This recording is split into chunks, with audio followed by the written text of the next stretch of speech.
본문은 역대상 17장에서 20장입니다. 신년 첫 새벽입니다. 오늘 하나님께서 주신 말씀에 이제 그 메인을 차지하고 있는 한 사람의 이름이 계속 등장하는데 바로 다윗에 대한 이야기로 우리가 신년 첫 새벽을 맞았습니다.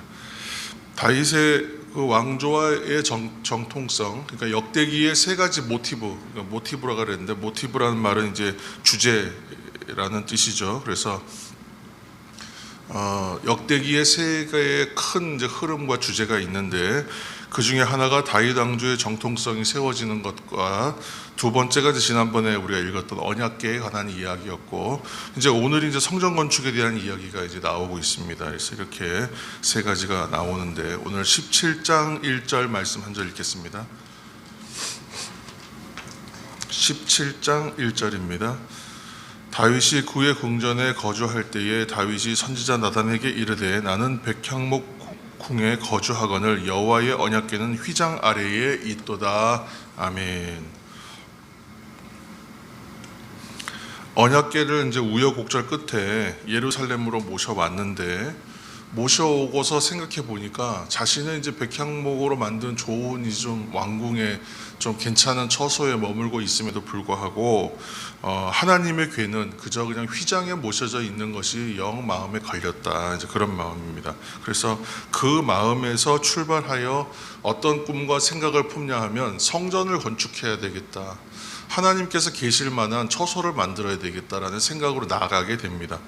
그러니까 다윗이라는 인물이 되게 위대하다고 해야 될까요? 위대하다, 참 그는 독특하다라고 생각하는데, 그 한 사람의 어떤 그 특성이나 독특함이 나오는 것은 그냥 갑자기 발현되는 것이 아니라 그 사람의 사람됨이 온전하여질 때, 그러니까 그 각각의 그 사람을 향하여 하나님이 주신 특질이 이제 하나님의 은혜 가운데 완성될 때, 성숙해질 때에 그 사람이 갖고 있는 고유의 어떤 은사랄까, 사명이랄까, 능력이랄까, 그 특징들이 드러나는 것 같아요. 그러니까 다윗은 이미 그 특징이 어렸을 때부터 믿음의 사람으로서 드러났었지만 어떤 생각들이 되게 독특합니다. 성경의 어떤 인물들보다 생각하지 못했던 것을 생각해내는 사람 같아요.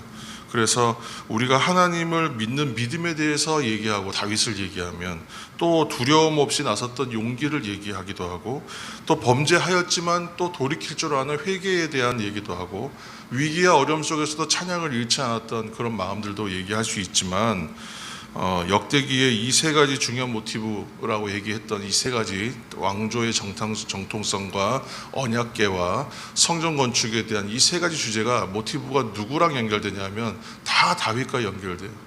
그러니까 좀 이 이스라엘의 큰 나름대로의 역사를 이끌어감에 있어서 중요한 인물 한 사람을 누굴 꼽냐면 다윗을 꼽을 수밖에 없는 거예요. 그러니까 좀 되게 특이하기도 하고 독특한 사람인 것이죠.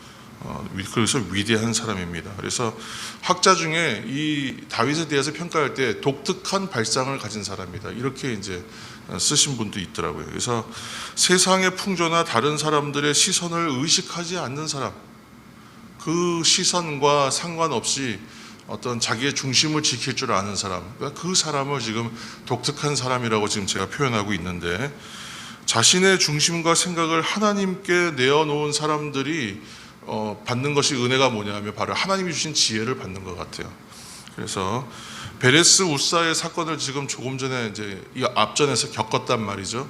그러니까 이것이 좋은 학습이 돼서 언약궤와 하나님에 대한 생각과 고민들이 깊었을 거예요.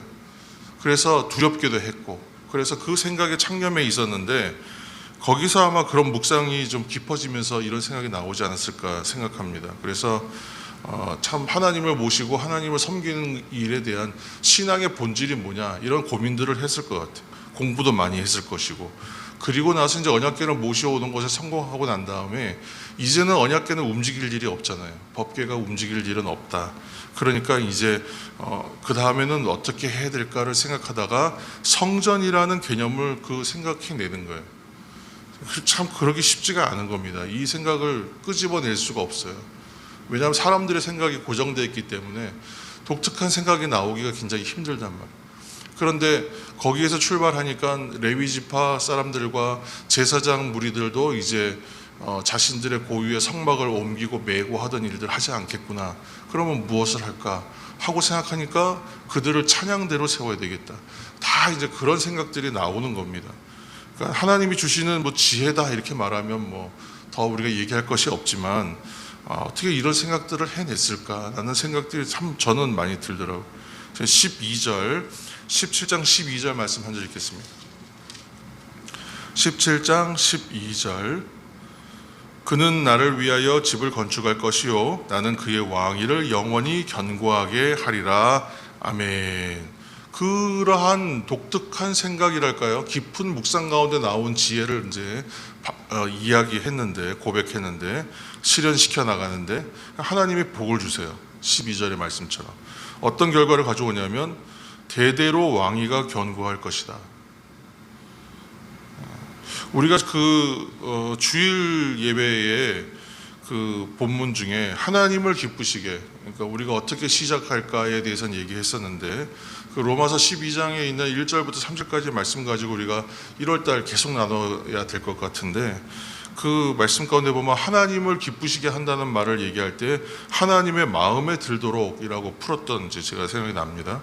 그래서 하나님께 나의 삶 전체를 예배 드림으로 이제 우리가 이제 드리는 것이다 이렇게 이제 얘기했었는데 이런 표현이 있잖아요. 예수를 깊이 생각한다. 여러분 어떤 책에서 제가 읽은 이제 그 구절이었는데 예수를 깊이 생각한다 그렇게 표현했는데 그 말이 무슨 의미냐면 내 생각을 예수 그리스도에게 고정시켜 가지고 묶어둔다라는 표현으로 썼어요. 그 말을.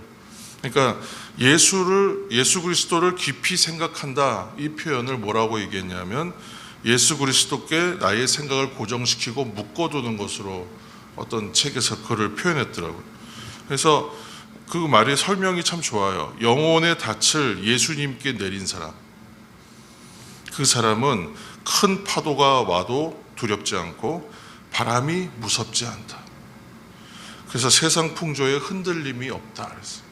지금 처음에 이제 제가 다윗을 얘기할 때 세상의 풍조나 다른 사람의 시선을 의식하지 않고 그의 생각과 마음을 어디다 두냐면 하나님의 마음에 들어 하실 만한 일, 하나님이 기뻐하실 만한 일이 무엇일까를 고민했다는 그 이제 시작의 생각은 베레스 우사와 같은 사건일 수도 있어요. 충격적인 사건. 자기는 너무 하나님 잘하겠다고 했는데 오히려 사람이 죽습니다. 두려운 일이 생기는 거예요. 그리고 나서는 다시 생각하는 거예요. 하나님 기뻐하시는 일이 뭐지? 다시 본질부터 다시 돌아가 생각해요. 그리고 방법을 찾은 것이 하나님께서 말씀하신 말씀대로 해야 되는구나 로 갔던 거잖아요. 그렇게 해서 하나님의 법궤를 움직이고 그리고 나서 그 다음 단계를 고민했을 때에 하나님이 그 마음을 주셨던 거예요. 하나님께 그리스도께 마음과 생각을 고정시키고 거기에다가 맡겨두고 거기에다가 창념하고 있는 사람들에게는 하나님이 어떠한 풍조나 어려움 속에서도 흔들리지 않은 본질적인 것을 깨달아 알아 거기서부터 은혜를 발견하는 은혜도 주실 것이요. 또 큰 바람이 불고 풍랑이 일고 폭풍과 몰아쳐도 흔들리지 않는 영혼의 닻을 그곳에 둔 사람이기 때문에 흔들림이 없다. 이렇게 말하는. 제가 이제 언제도 또 그런 얘기 했지만 돌아가셨습니다만 고 하용조 목사님, 온누리 교회 하용조 목사님, 항상 그 목사님 생각하면 드는 생각이 택시를 타고 갈 때나 길을 갈 때나 다 이렇게 걸어 다니면서 보면 저거 참 멋있다, 참 좋다, 오늘 참 이거 참 맛있다 뭐 이러면 그걸 다 어떻게 하면 우리 교회가 가져올까, 어떻게 우리 교회에다가 이걸 어떻게 좀 실현시켜 볼까, 우리 성도들과 어떻게 나눠볼까, 이 고민을 항상 했다는 거예요.